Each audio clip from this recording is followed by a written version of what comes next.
বাবা রে বাবা, কি বিশ্রী রান্না হয়েছে!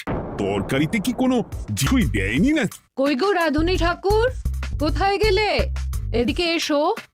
বলুন রানীমা।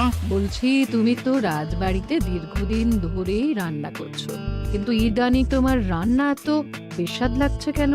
সে তো আমি বলতে পারবো না, আমি তো আগের মতনই রান্না করি। ছোট মুখে বড় কথা বলছি, আমি কিছু বলতে চাই রানীমা। এই, তুই আবার পাকামো করতে এসছিস কেন রে? তোকে কি রানীমা ডেকেছেন নাকি?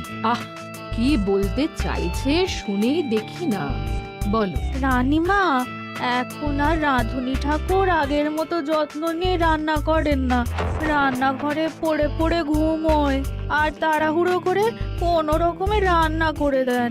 একদম বাজে কথা বলবি না। বাজে কথা না রানীমা, শিলনোড়ায় বাটতে ওনার কষ্ট হবে বলে আজকাল রাধুনী ঠাকুর শুধু জিরে ফোড়ন দিয়ে রান্না করেন। এত বেতন দিয়ে তোমাকে রাখা হয় কি এই ফাঁকিবাজির জন্যে? কি মানে ভুল হয়ে গেছে। এর যদি এই ভুল করার ইচ্ছে হয় তাহলে তল্পি তল্পা গুটিয়ে বাড়ি গিয়ে ভুল করো, মনে থাকবে? মনে থাকবে মহারাজ। কি হচ্ছে বলো তো রানী? সকালে বাগানে পায়চারি করছিলাম, দেখি মালি একটা গাছেও জল দেয়নি। এই গরমে জল না পেলে যে গাছপালাগুলো মরে যাবে। সবাইকে এবার মনে হচ্ছে বলে বলে কাজ করাতে হবে।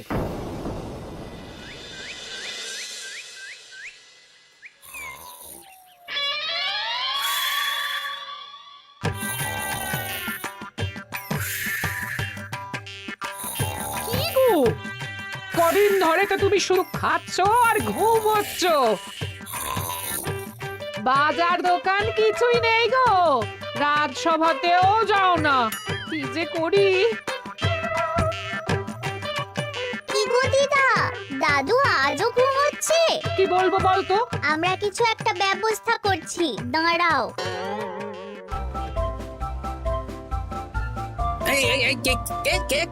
ওঠো দাদু, আর কত ঘুমে? উড়ের একটা সীমা থাকে। ওঠো বলছি, ওঠো, ওঠো না। আমি বুঝতে পারছি বাড়ির কাজ, বাজার দোকান এসব না করার জন্য তুমি পড়ে পড়ে ঘুমোচ্ছ। দাদু কাছে ফাঁকি দিচ্ছে দিদা। দে পুটি, আর সরসরি দে দে।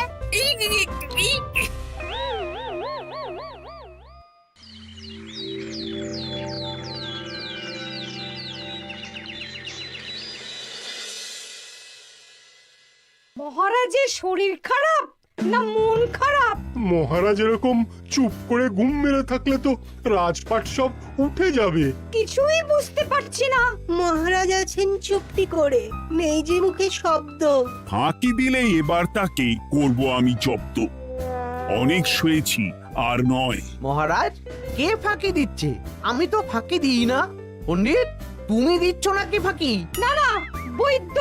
আমি ফাঁকি দিলে সবাই ওই রোগে ভুগে মরে যাবে। আমি তো রোজ সময়ই রাজসভায় আসি, তাহলে আমি বলছি আসল কারণ। রাজবাড়ির রাধুনী ফাঁকি দিচ্ছে, আর 3 দিন ধরে রাজসভায় গোপাল বেপাত্তা। হ্যাঁ, এই গোপাল বেটাই আসল ফাঁকিবাজ। ওকে বরখাস্ত করে দিন।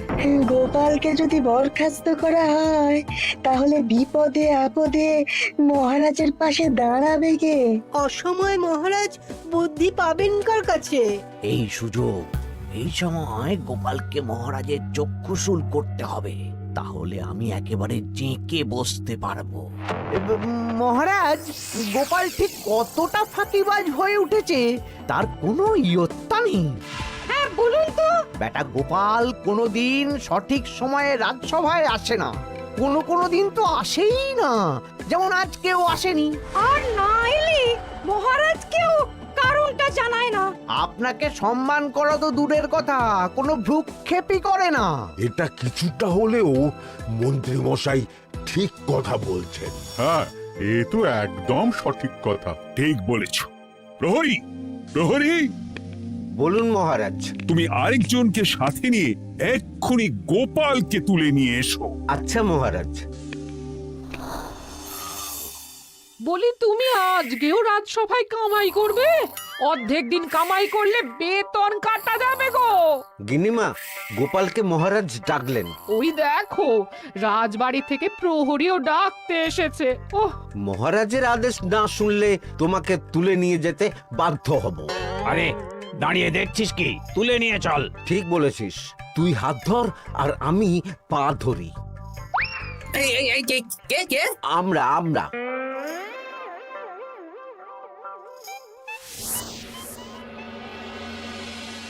এসব কি গোপাল? তুমি বাড়িতে আছো, ঘুমোচ্ছ, অথচ রাজসভায় আসছো না, কি ব্যাপার? আগে মহারাজ, মস্তিষ্ককে বিশ্রাম দিয়ে বুদ্ধি বাড়াচ্ছিলাম। অনেক ব্যবহার হয়েছে তো, তাই একটু বিশ্রাম দরকার আর কি। আমার পুরো রাজসভাটাই ফাঁকিবাজ। আমি সবাইকেই বিদায় করব, আর গোপালকেও। এই সেরেছে, আমি ফাঁকিবাজ নই মহারাজ। আমি খোঁজ নিয়ে দেখেছি, সবাই কম বেশি গায়ে হাওয়া লাগিয়ে ঘুরছে। মহারাজ, আমি তো নদীর পাড়ে বসে শীতল হাওয়া গায়ে লাগাই, তবেই তো ঢেউয়ের মতো আমার ছন্দ আসে। কেউ ফাঁকিবাজ না মহারাজ, আসল ফাঁকিবাজ গোপাল। মহারাজ, আমি যদি দরকারে আপনাকে বুদ্ধি দিয়ে, ফাঁকা সময়ে বিশ্রাম দিয়ে ফাঁকিবাজ হই, তাহলে মন্ত্রী মহা ফাঁকিবাজ। কারণ মন্ত্রীর কাজ রাজাকে বুদ্ধি দেওয়া, তা তিনি করেন না বলেই আমাকে দরকার পড়ে। আমি তো ভাঁড়, আমি শুধু হাসাবো, এটাই আমার কাজ। তাতে কি, সেনাপতিও তো সেনাপ্রধান, ও কি যুদ্ধ করে? রাজ্যে শান্তি শৃঙ্খলা বজায় আছে, তাহলে যুদ্ধ করে হবেটা কি? হ্যাঁ, অকারণে পায়ে পা দিয়ে যুদ্ধ বাঁধাবো নাকি? হ্যাঁ, যত সব। যখন তখন বিপদ আসতে পারে, তাই যুদ্ধের জন্য সব সময় সামরিক শক্তিকে প্রস্তুত থাকা দরকার। হ্যাঁ, এটা গোপাল ঠিক বলেছে। সেনাপতিকে তো কোনোদিন সেসব নিয়ে মহড়াও করতে দেখি না। তাহলে দাঁড়ালো তিনজন ফাঁকিবাজ। মূল অভিযুক্ত গোপাল দিন রাত কামাই করে, মন্ত্রী মহারাজকে বুদ্ধি দেয় না, আর সেনাপতি যুদ্ধের প্রস্তুতি নেয় না। এই তিনজনকে আমি বিদায় করব। এই সেরেছে, এ তো দেখছি বিনা মেঘে বজ্রপাত। না, তবে তোমরা যে ফাঁকিবাজ নও সেটা প্রমাণ করার জন্য 12 ঘন্টা সময় দেব। আমাদের কি করতে হবে? তোমাদের তিনজনকে 3টে খালি বস্তা দেব। প্রত্যেকে ওই খালি বস্তা নিয়ে জঙ্গলে যাবে, আর এই 12 ঘন্টার মধ্যে জঙ্গল থেকে বস্তা ভরে আনবে। একটা বস্তা ভরার জন্য 12 ঘন্টা সময়? এ তো খুবই সহজ কাজ। সহজ কঠিন জানি না, যে ফাঁকি দিয়ে ফাঁকা বস্তা জমা দেবে বা কিছুটা ভর্তি কিছুটা খালি আনবে, সে সাজা পাবে। আচ্ছা মহারাজ, আমি বস্তায় কি নিয়ে আসবো সেটা কি আপনি দেখবেন? তা দেখবো না, কিন্তু বস্তা ভরে আনতে হবে। আর যা বস্তায় ভরে আনবে তাই নিয়ে সবাই বাড়ি ফিরে যেতে পারবে। তার মানে বস্তাতে যা থাকবে সব বস্তার মালিকই পাবে। একদম তাই। বুঝে গেছি, ভিতরে কোনো গভীর পরিকল্পনা আছে। প্রহরী, প্রহরী, তুমি এই তিনজনকে 3টে বস্তা দিয়ে দাও। যথা আজ্ঞা মহারাজ। আর বাকি সভাসদেরা আজকে রাজসভাতেই থাকুক। ওরা 3জন আসবে, ওদের বিচার হবে, তারপর ফিরবে। আমাদের খাওয়া দাওয়া তাহলে রাজবাড়ির তরফ থেকেই দেয়া হবে মহারাজ? হ্যাঁ। জঙ্গলে তো যাচ্ছি, কি নেব? গোপাল, আমি বলি কি, তুমি বরং আমার বস্তায় ঢুকে যাও, আমি তোমাকেই নিয়ে ফিরে যাই, ল্যাটা চুকে যাবে। আপনি যদি একা আমাকে বস্তায় ভরে নিয়ে যেতে পারেন তো চলুন। একা? এই সেরেছে। দাঁড়ান, আমি আপনার কাঁধে চড়ে দেখি আপনি আমাকে বইতে পারবেন কি পারবেন না। না না, মুখ ফসকে বলে ফেলেছি, মাথা খারাপ নাকি? তাহলে নিজের মতন থাকুন।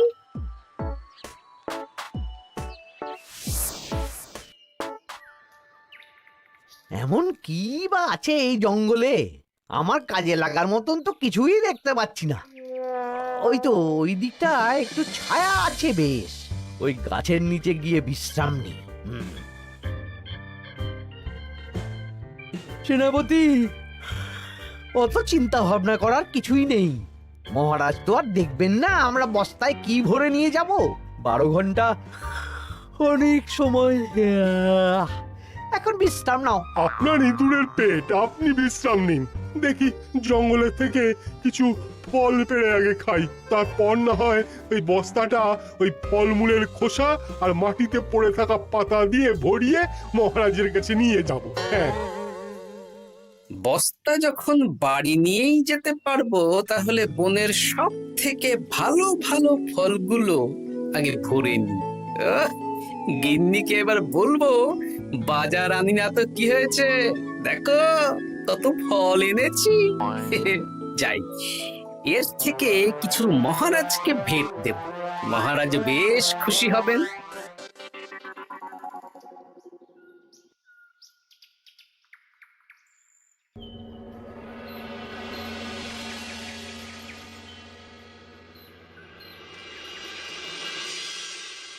উফ, এই এত বড় জ্বালার মতো পেটখানা নিয়ে এই তেল্লাই গাছে উঠবো কি করে? দূর দূর, আশেপাশে ঢিল পাথরও দেখতে পাচ্ছি না। এই বুড়ো বয়সে হাড়গোড় ভাঙলে সে এক খারাপ ব্যাপার হবে। আরে দূরে ওদিক থেকে আওয়াজ পাওয়া যাচ্ছে, তার মানে এই বনে কেউ এসেছে। ভাই মদন, এই গাছটা ঝড়ে ভেঙে অনেক দিন পড়েছিল, এটা তো নেবই। তুই ওদিকে দেখ, কত মোটা একটা সেগুন গাছ রে। ওই গাছটা নিয়ে গেলে আমরা 1 বছর বসে খেতে পারবো। তাহলে আর দেরি কেন, হাত লাগা। আরে আরে আরে, করো কি, এগুলো সব আমাদের মহারাজ কৃষ্ণচন্দ্রের পছন্দের গাছ। ভুলেও এই গাছ কেটে নিয়ে যাওয়ার ভাবনা চিন্তা করো না। আর ওই সেগুন গাছটা তো মহারাজের সবচেয়ে প্রিয়। আরে মহারাজ কি করে জানবে শুনি, এই বনে তো তিনি ভুল করেও আসেন না। এই যে আমি আসি, আমি মহারাজের দূত। তোমরা যদি ভুল করে ওই সেগুন গাছে হাত দাও, তাহলে কিন্তু তোমাদের গর্দান যাবে। এই সেরেছে, কিন্তু আমরা তো কাঠুরিয়া, কাঠ ছাড়া পেট চালাবো কি করে? সে তোমাদের ব্যবস্থা তোমরা করো, অন্য অনেক কাজ আছে। এই সামনের গাছটা মরে পড়ে আছে, এটার কাঠ আমরা নিয়ে যেতে পারবো তো? তা পারবে, এতে অত চিন্তার ব্যাপার নেই। গোপাল আছে যখন, তখন এই রাজ্যের কেউ মুশকিলে থাকবেই না। শুধু তোমাদের একটা কাজ করতে হবে। কি কাজ? এই নাও বস্তা। আমার জন্য এই জঙ্গল থেকে টাটকা বিভিন্ন ফল পেড়ে এই বস্তা ভরে দাও, তাহলে মহারাজকে আর তোমাদের কথা বলবো না, বুঝলে? আর তোমাদের যাতে রাজবাড়িতে কোনো কাজ হয় সেই নিয়ে মহারাজের কাছে সুপারিশও করো, কেমন? বেশ বেশ, তুমি তাহলে এখন এখানে বিশ্রাম করো, আমরা তোমার বস্তা ভরে ফল নিয়ে আসছি। ঠিক আছে, আমি তোমাদের কুঠার পাহারা দিচ্ছি, তোমরা ভালো তরতাজা ফল বস্তায় ভরে নিয়ে এসো।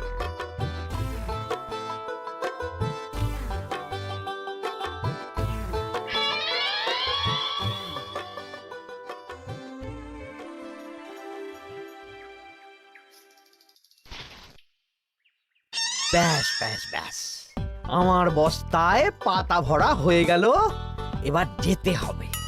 আমারও বস্তা ভরা হয়ে গেছে মন্ত্রী মশাই। হ্যাঁ, কটা ফল খেলাম আর কটা ভরে নিলাম, আর বাকি জঙ্গলের পাতা ভরে ফেলেছি। হ্যাঁ, আবার কি কি ভরেছি আর কি ভরিনি সেসব তো মহারাজ আর দেখতে যাবেন না। তাহলে আর দেরি কেন, চলুন হাঁটি হাঁটি পা পা করে এগিয়ে যাই। গোপালকে তো দেখতে পাচ্ছি না। ও বেটা যা কুঁড়ে, হয়তো এখানে এসেও ঘুমিয়ে পড়েছে। আবার কালকে সকালবেলা উঠবে।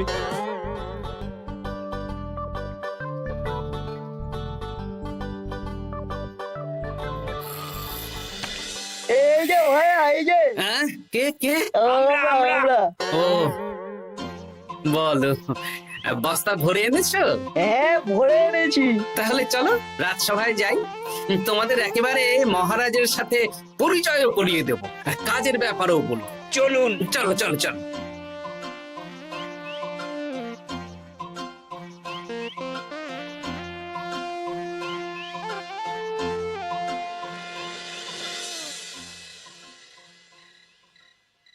দেখা যাক মন্ত্রী সেনাপতি গোপাল কখন বস্তা ভরে আনে। এই তো চলে এসেছি, বিশ্রাম নিলাম, বস্তাও ভরে ফেললাম। এই দেখুন মহারাজ, আমিও বস্তা ভরে এনেছি। বাহ, তোমাদের বস্তা দেখে তো মনে হচ্ছে খুব হালকা। হ্যাঁ, আপনি যখন আমাদের বস্তা ভরে কি এনেছি সেটা দেখবেন না, তখন অত খাটাখাটনি করে কি লাভ মহারাজ? কিন্তু গোপালের এখনো অব্দি দেখা নেই। ও কি সোনা গয়না ভরে আনছে? গোপাল যা কুঁড়ে আর ঘুম কাতুরে, হয়তো জঙ্গলেও ঘুমিয়েই পড়েছে। মহারাজ, আপনি একটা কাজ করুন, আমাকে আর মন্ত্রী মশাইকে যুগ্মভাবে বিজয়ী ঘোষণা করে দিন, ব্যাস। এত তাড়া কিসের? বাবা বাবা বাবা, তোমরা তিনজনেই বস্তা ভরে এনেছো, আমি খুব খুশি। আমার কথা শুনে কাজ করেছো, তোমরা তিনজনেই বিজয়ী। এবার বাড়ি যাও, যাও। গোপাল কি করে বিজয়ী হয় মহারাজ? এই বস্তা ভরে নিয়ে আসাতেও তো ওর ফাঁকিবাজি ধরা পড়ছে। কিসের ফাঁকিবাজি? এই যে দুটো লোক তোমার হয়ে বস্তা বয়ে আনলো, সে তো মহারাজ সহ আমরা সবাই দেখতেই পেলাম। তা তো ঠিক, গোপাল নিজে হাতে বস্তা ভরে আনেনি। মহারাজ বস্তা ভরে আনতে বলেছেন, আমি এনেছি, এখানেই কথা শেষ। আমি কাকে দিয়ে বস্তা ভরালাম, কে আমাকে সাহায্য করলো, সেসব তো কোনো শর্ত আরোপ করা ছিল না। কিন্তু পরীক্ষাটা তো কে ফাঁকিবাজ সেটা প্রমাণ করার পরীক্ষা। এখানে তো তুমি ফাঁকি দিলে গোপাল। এটাও ঠিক কথা, তাহলে গোপালের শাস্তি পাওয়া উচিত। মহারাজ, আপনার শর্ত ছিল সেই ফাঁকিবাজ বলে প্রমাণিত হবে যে বস্তা খালি আনবে। এইখানে আপনি একটা ছোট্ট ভুল করেছেন মহারাজ। বস্তায় কি আছে সেটা দেখবেন না, আগেই বলে দিয়েছেন। তা তো বলেছি। আপনি নিশ্চয় জানেন, পাঠশালায় কিছু ছাত্রছাত্রী থাকে যারা পড়ার বইয়ে মুখ গুজে বসে থাকলেও পড়ায় তাদের মন থাকে না, মাথাতেও পড়া ঢোকে না, তাই সেই পড়া তাদের কোনো কাজে লাগে না। কি পণ্ডিত মশাই, এদেরকেই তো বলে ফাঁকিবাজ। বিলক্ষণ, এরাই ফাঁকিবাজ। ধন্যবাদ। তেমনি আমি যদি বলি সেনাপতি আর মন্ত্রী মশাই ওই ফাঁকিবাজদের মতনই ফাঁকি দিয়ে বস্তা ভরেছে, তাই ওদের বস্তা এত হালকা। সে তো আমি বুঝতেই পারছি। কিন্তু আমার বস্তায় যা জিনিস ভরে এনেছি তা একার পক্ষে সংগ্রহ করা মুশকিল ছিল, তাই আমি দুজনের সহযোগিতা নিয়েছি। মহারাজ, আপনি কি বস্তা খুলে দেখবেন নাকি? না না, আমি খুলে দেখলে আমার কথার খেলাপ হবে। এবার তো দেখছি আবার তিনজনের পরীক্ষা নিতে হবে। হ্যাঁ, নইলে প্রকৃত ফাঁকিবাজ কে সেটা প্রমাণ হবে না। কিন্তু ফাঁকিবাজ ধরার উপায় কি?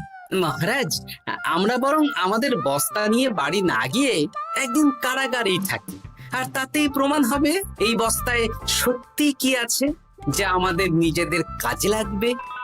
এটা ভালো বুদ্ধি। মহারাজ তখনই কারাগার থেকে আমাদের মুক্ত করবেন যখন আমরা আর থাকতে না পেরে ডাক দেব, আর যে আগে বেরোতে চাইবে সে সব থেকে বড় ফাঁকিবাজ, মানে যে আগু পিছু না ভেবে কাজ করে। বেশ, তাহলে তাই হোক। মহারাজ, কারাগারে শুধু জল ছাড়া আর কিচ্ছু দেওয়া হবে না, কারণ বস্তায় তো আর জল থাকতে পারে না। না না, তা কি করে হয়? শুধু জল? হ্যাঁ, আমি তো লোককে দিয়ে বস্তা ভরিয়েছি। আপনারা নিজে কি এমন কাজের জিনিস ভরেছেন সেটাই প্রমাণ হবে। বেশ, তাহলে তোমরা কারাগারে যাও। প্রহরী, ব্যবস্থা করো। আর এই দুজন কাঠুরিয়া বেশ কর্মঠ মহারাজ, যদি কোনো রাজবাড়ির কাজ থাকে এদের দিয়ে করাতে পারে। আমার বাগানের মালিটা খুব ফাঁকি দিচ্ছে, তাহলে ওদের সাথে কথা বলে নিচ্ছি। যাও যাও, তোমরা কারাগারে যাও।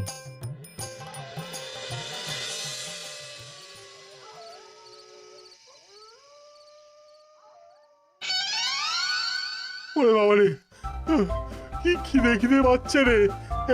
দেখি বস্তায় কি আছে দেখি।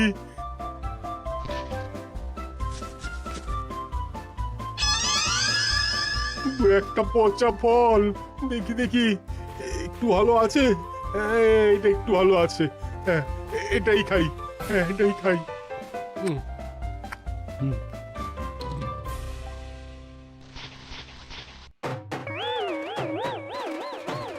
আমি তো শুধু পাতা ভরেছি, কি সেরেছি? আমাকে কি জল খেয়েই কাটাতে হবে?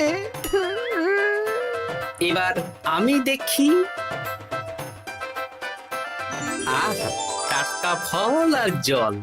আমার কাছে যা ফল আছে এগুলো খেয়ে আরাম করে 5-6 দিন কেটে যাবে। ও গোপাল, আমাকেও কটা ফল দাও না গো।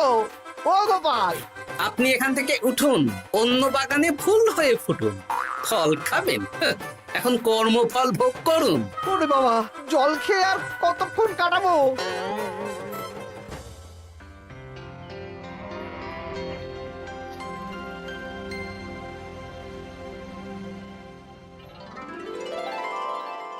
উফ, পেটটা চুই করছে, কি খিদে পেয়েছে না। আমি আমি বাড়ি যাব। আপনি বাড়ি যাবেন? তাহলে বেরিয়ে আসুন, বেরিয়ে আসুন। বেটা গোপাল কায়দা করে এমন শর্ত দিতে বললো, পুরো ফেঁসে গেলাম। আমারও তো খাওয়ার মতন তেমন কিছু নেই, আমিও এখানে থাকবো না। আমি এখানেই আছি, ফল খাবো, জল খাবো, আর প্রকৃতির ডাক এলে একটু বাইরে যাব।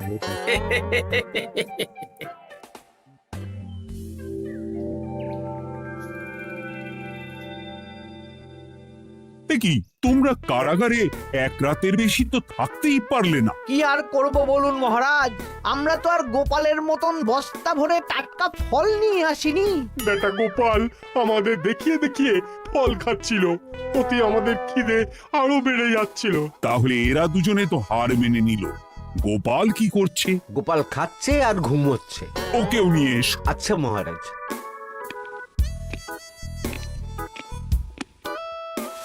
একই মহারাজ, আমার তো এখনো বাইরে আসার ইচ্ছে হয়নি। কি আর করা যাবে, ওরা হার মেনে নিয়েছে, তার মানে তুমি জয়ী হয়ে গেলে গোপাল। আমার বস্তায় ভরে অনেক ফল এনেছিলাম, এখনো অনেক আছে।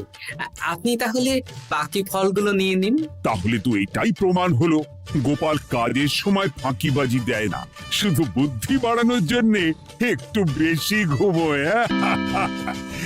এই নাও গোপাল, তোমার উপহার।